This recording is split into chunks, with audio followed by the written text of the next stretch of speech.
So this weird hammerhead kind of freaky looking carving monstrosity is the Alloy DO, and it's super directional, super set back, and I felt like what was the movie in Jaws, Captain in Jaws 1, after he sees the shark, he's like, we need a bigger boat. I need a bigger table to handle this camber. I have to hold this up for you so you can just see how much is going on there.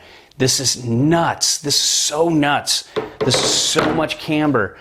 It still goes past. It's like, this is about how much camber there is. It's like such a massive bow. If this was on, like, if I laid this down on a floor, I could get my whole hand underneath it and just pick it up. That's just nuts. I mean, this is probably the most camber, I think, hands down. You know, I mainly ride kind of mountain, average guy boards. I'm not really into, you know, like reviewing bordercross boards like these or racing boards and that kind of stuff. But, you know, Shane at Alloy sent me these. So I was just like, fuck it, we'll go give it a try. You know, I'll do some stretching in the morning and make sure I'm on my game. And, you know, once on there, I was just glad, like I said in the other review, I weighed so much because I could weigh this down really well. But it was really fun to just see the kind of spring you get out of the turn. It's just a super fast base. It's got, you know, it's got a flex that isn't as stiff as you would think. Yeah, I don't want to butter on this, and you can see there's like no tip and tail. It's all just effective edge. But what's kind of interesting is the side cut. It looks so flat and boring with this, but it's kind of an illusion. There's a little more side cut than you would think, and it's definitely not a carve back uphill kind of board, but it really is fun for you know, tighter, like medium to medium tight carves. But it's just a turner. It just builds on each turn. It gives you so much spring into the next turn.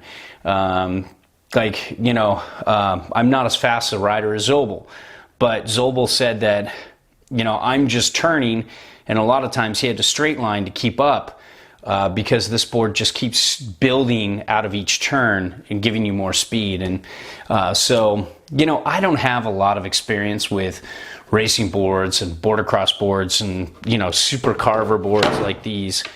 So I can't really, you know, talk about how it compares to other boards in its class, but I just can say it sure was fun as hell to get out and turn on this. And, you know, it's just definitely something I didn't want to get too crazy with.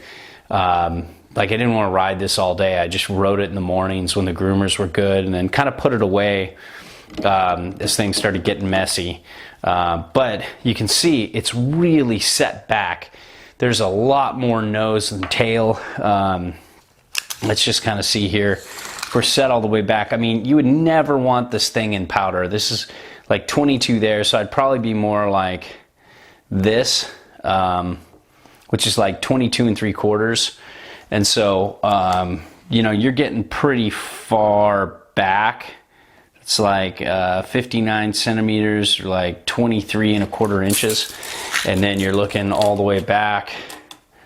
You know, this indents out a little further there, but you're looking at like 17 and a little change, and like 43.5 centimeters. So there's a big difference, you know, in the, you know, and how far back this thing is. This is way back. But I would never, I repeat, never take this thing out in powder. Like, just, there's just no nose and tail. I don't care how set back you are. This thing would just want to fucking roll you over the handlebars every time you aren't all the way back on your tail and leaning far back as you can. This would just kill your back leg. This would just be a nightmare. It's very simple. It's got a simple purpose: speed, carves, bordercross. It's pretty much it. It's just a massive, super fun groomer carver, and that is the Alloy DO.